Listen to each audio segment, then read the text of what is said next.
말씀의 제목은 재물 앞에 선 신앙입니다. 재물 앞에 선 신앙이라는 말씀의 제목으로 우리 하나님의 말씀 잠시 나누도록 하겠습니다.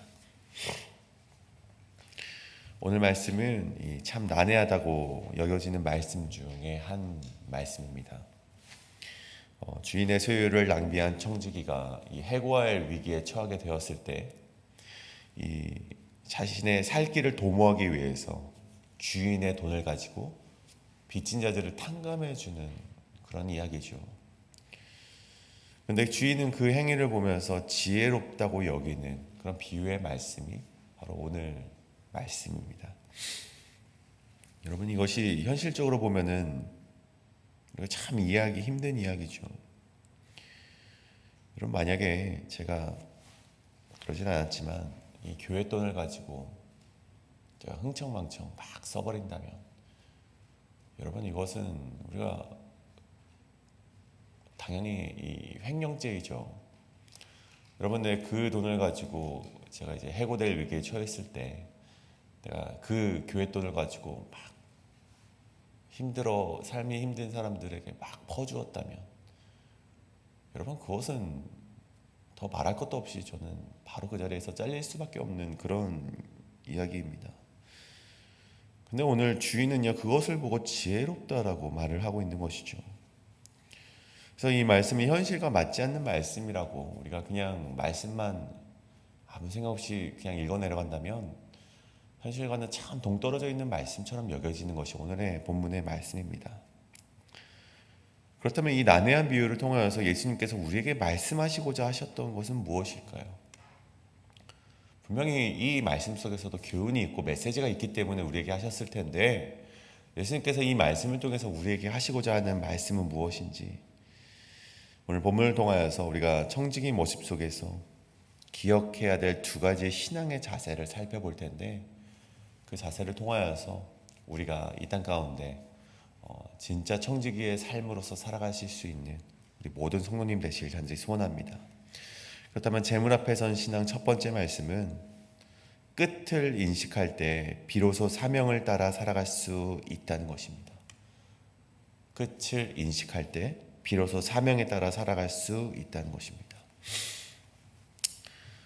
주인의 소유를 낭비하며 살아갔던 청지기의 삶에 대해서 오늘 말씀에서 주인이 깨닫게 됩니다. 누군가가 말해서, 아니면은 이 주인이 한번 이 장부를 들여다보았는데 뭔가 맞지 않아서 어찌되었던 주인이 이 청지기의 횡포에 대해서 알게 되죠. 그래서 주인이 말하길 2절에 내가 내게 대하여 들은 이 말이 어찌 됨이냐, 그러면서 내가 보던 일을 셈하라라고 말을 합니다. 여기서 마지막 이 셈하다라는 뜻의 의미는요, 이 헬러 아포디도미라는 단어가 사용되었습니다.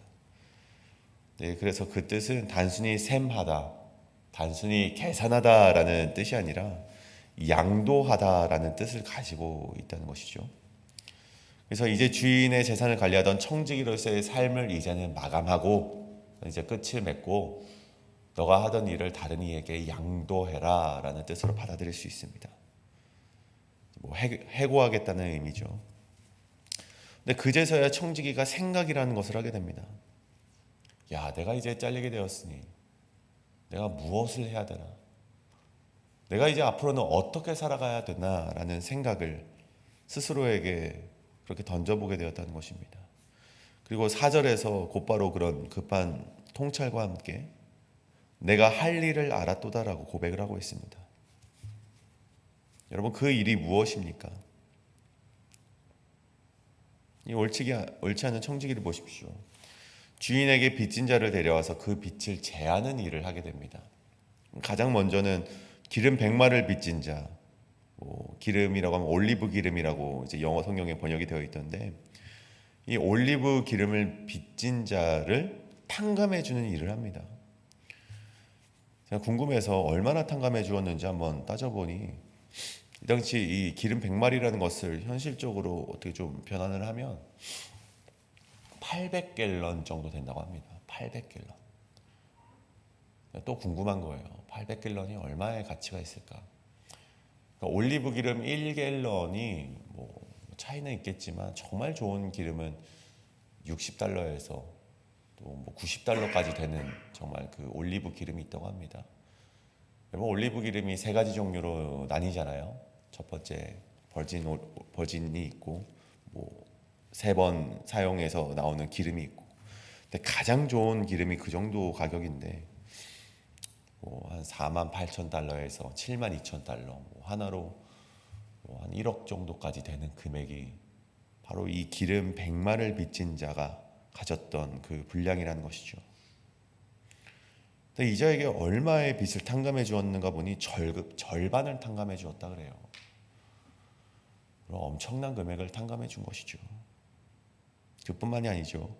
이 밀 100석을 빚진 자, 밀 한 석이 한 600파운드 정도 된다고 하니 한 6만 파운드 빚진 자에게 한 20%, 5분의 1 정도의 빚을 또 탕감해 주었다고 합니다. 여러분, 이게 엄청난 것이죠. 근데 이뿐만이 아니라 5절에 이르면 주인에게 빚진 자들을 일일이 불렀다라고 말하는 것을 보아서, 여러분, 이 두 명이었겠습니까? 다른 이들에게도 빚을 탕감해 주었다는 것을 우리가 충분히 예상해 볼 수 있습니다. 그래서 이 청지기의 행위를 평가해 보건대, 여러분, 이것이 우리가 지혜롭다고 평가할 수 있겠습니까? 여러분, 이것은 사기적인 행각입니다. 여러분, 한두 푼도 아니죠. 내가 한 10만 원, 한 20만 원, 100불, 200불 탕감해 준 것도 아니고, 여러분, 절반입니다. 한 2만 불, 3만 불. 여러분, 그 정도를 주인의 허락도 없이 탕감해 주었는데, 그 의도조차 불순합니다. 주인에게 쫓겨났을 때 먹거리를 빌어먹어 보자라는 심정으로 그렇게 탕감해 주었으니 어찌 이 행위가 우리가 지혜롭다 말할 수 있겠습니까? 그리고 실질적으로 이 청지기가 빚을 탕감받은 자들로부터 여러분 도움을 얻으며 살아갈 수 있겠습니까? 여러분, 빚진 자들입니다. 그들도 살기 어려워서 빚을 졌는데, 그들이 후에 저들에게 뭐 한 끼 정도는, 뭐 한 달 정도는 책임질 수 있겠지만 평생을 그들의 삶을, 이 청지기의 삶을 책임져 줄 수 있는가? 그것은 미지수라는 것이죠. 그렇다면 오늘 말씀이 주는 교훈이 무엇인가? 여러분, 딱 한 가지, 여러분, 이 행위의 결과를 보자는 것입니다. 여러분, 세상 재물로 인하여서 빚지고 억눌리고 포로된 자들에게, 여러분, 그런 사람들에게 청지기의 이러한 행위가 어떻게 다가왔겠습니까? 여러분, 결론만 보자면 청지기의 이런 행위가 그들의 숨통을 튀게 하는 행위였다는 것이죠. 청지기는 자신이 해고될 수 있는 마지막 순간에 했던 행동이 주인의 입장에선 이 9절의 말씀처럼 불의의 제물로 친구를 사귄 행위라고 여김받은 바 되었다는 것입니다. 여러분, 친구를 사귄다는 것이 무엇입니까? 여러분, 단순히 사교의 행위를 말하는 것입니까? 여러분, 그러지 않겠죠. 여러분, 오늘 말씀에서 친구란, 이 9절에서 말씀하시는 이 친구란 누구입니까? 여러분, 예수님께서 그토록 말씀하셨던, 그토록 관심을 가지고 있었던 이웃들을 말하는 것인데, 가난한 자, 억눌린 자, 포로된 자, 고아와 과부 같은 자들이 우리의 이웃이고 친구인데, 없어질 세상의 재물을 통하여서 그들과 친구가 된다면 주인은, 오늘 예수님께서 그것이야말로 바로 지혜로운 행위임을 말씀하고 계시다는 것입니다. 옳지 못했던 청지기가 마치 소발에 쥐잡듯이 지혜 있는 행동을 한 것처럼 보이지만, 여러분, 사실 이렇게 될 수 있었던 이유가 있습니다. 여러분, 우연이라도 이 옳지 않은 청지기가 이렇게 행동할 수 있었던 이유가 있다는 것입니다. 그것이 무엇입니까? 그가 내가 이제 마지막이구나, 내가 이제 곧 끝나겠구나라는 것을 염두에 두었을 때, 자신이 이제 끝난다는 것을 알게 되었을 때 이런 행위를 하게 되었다는 것입니다. 여러분, 만약 주인이 알지 못했다면, 여러분, 이 흥청망청 자신의 동행량 계속해서 평안한 삶을 살아갔다라면 여러분, 어떻게 이러한 행위가 가능할 수 있었겠습니까?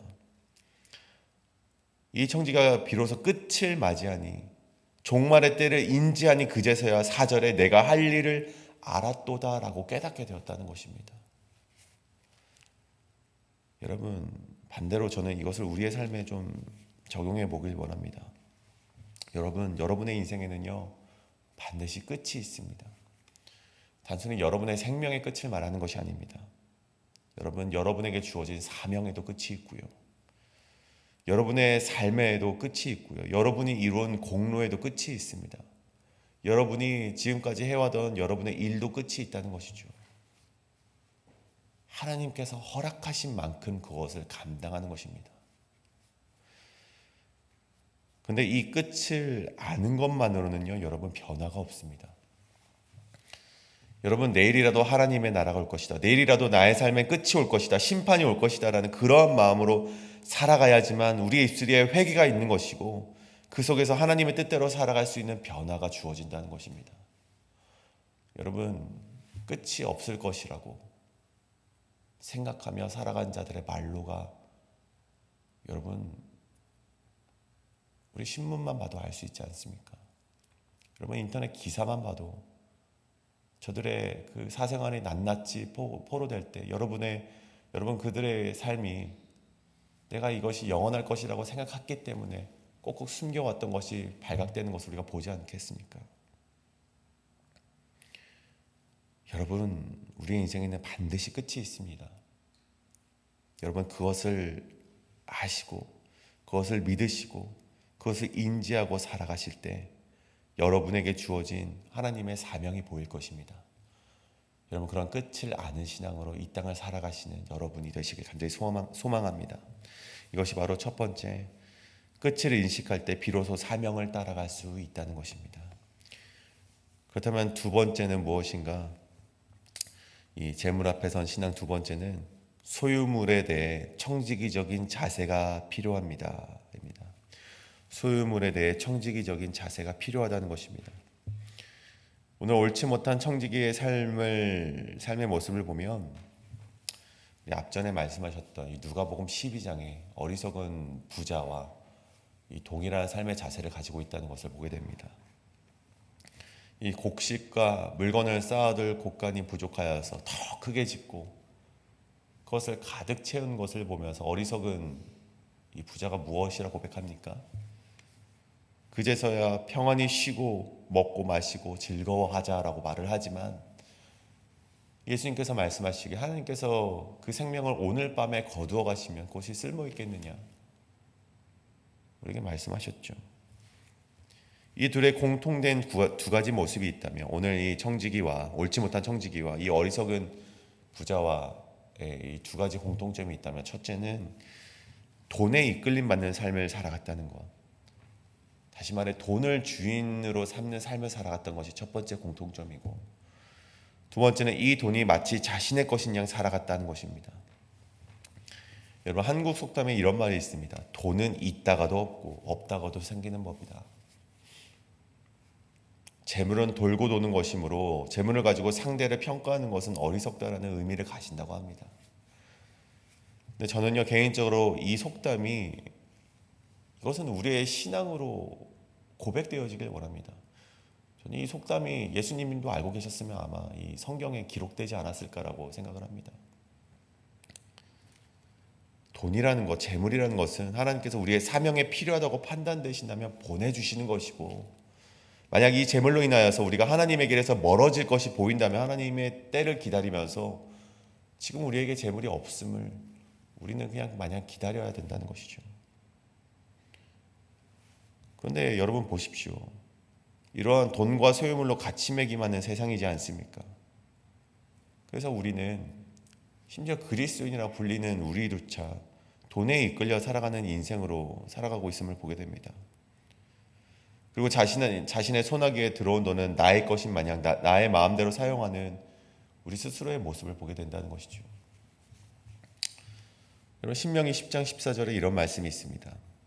하늘과 모든 하늘의 땅과 그 위의 모든 만물은 본래 내 하나님 여호와께 속한 것이로되.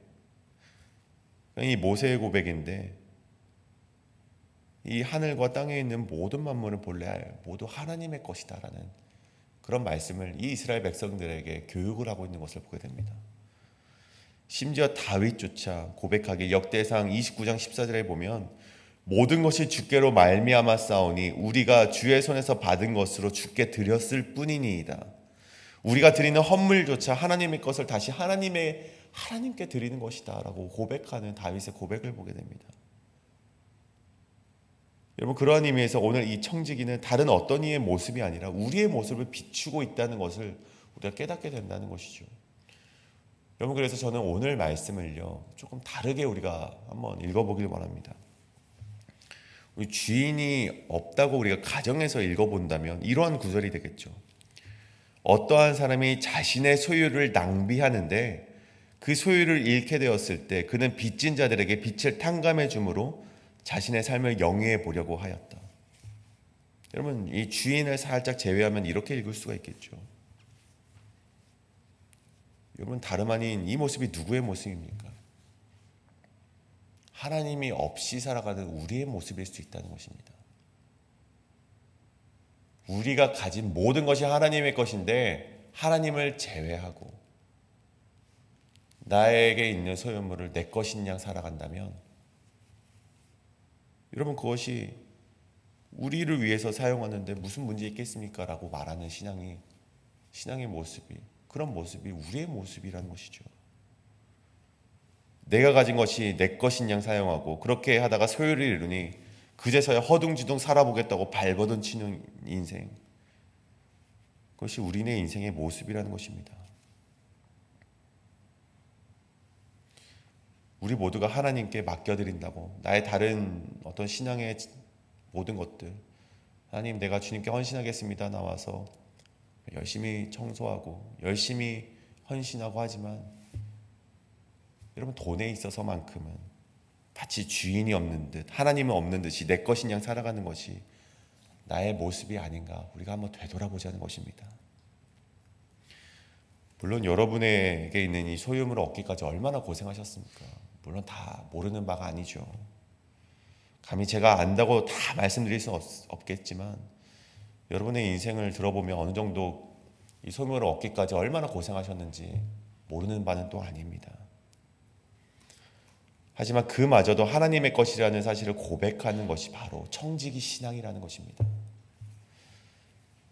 여러분, 그래서 오늘 말씀이 여러분, 그렇기 때문에 여러분의 재산, 소유물 다 주님 앞에 뱉어내십시오. 여러분, 제가 이런 말을 하고자 하는 것은 아니죠. 여러분, 오늘 주님께서 하시는 말씀이 무엇입니까? 내가 이 재물을 하나님과 동일한 자리에 두지 않고 하나님의 뜻에 합당한 자리에 사용할 수 있는가? 여러분, 이 물음에 우리가 대답할 줄 알아야 된다는 것입니다. 내가 억눌린 자, 포로된 자, 가난한 자, 나처럼 일생을 힘들게 살아오느라 고통을 받고 있는 자들에게 이 재물을 사용해서 친구가 되어줄 수 있는가? 여러분, 그 물음에 우리가 대답할 줄 아는 신앙으로 나아가야 된다는 것입니다. 그런 청지기 신앙이 있는지 이 시간 나에게 되돌아볼 수 있는 그런 시간이 여러분에게 있기를 간절히 소원합니다. 오늘 마지막 말씀에서 예수님께서는 이런 말씀을 하시죠. 지파인이 두 주인을 섬길 수 없다 하시며 너희 역시 하나님과 재물을 겸하여 섬길 수 없다는 것을 우리에게 말씀하셨습니다. 여러분, 여러분에게 있는 재물, 여러분에게 있는 소유물, 여러분에게 있는 재산은 누구의 것입니까? 이 새벽 기도하시며 한번 깊게 되돌아보시는 시간이 있길 소원합니다. 여러분, 오늘 말씀을 정리하고자 합니다. 오늘 예수님의 비유를 통해 우리는 종말론적인 신앙, 그리고 청지기적인 신앙으로 살아가지 않으면 우리는 이 땅에 무늬만 크리스찬이 될 수밖에 없음을 오늘 예수님께서 말씀하셨습니다. 여러분, 종말론적인 신앙, 끝이 있음을 기억하시고 하나님의 사명을 위해 나에게 주어진 것을 하나님을 위해 사용하시는 여러분이 되실 수 있기를 간절히 소원합니다. 오늘 그러한 신앙을 고백하실 때 하나님, 나에게 종말론적인 신앙, 청지기적인 신앙으로 살아갈 수 있는 내가 되게 하여 주시옵소서라고 시간 통성으로 함께 기도하며 나가시겠습니다.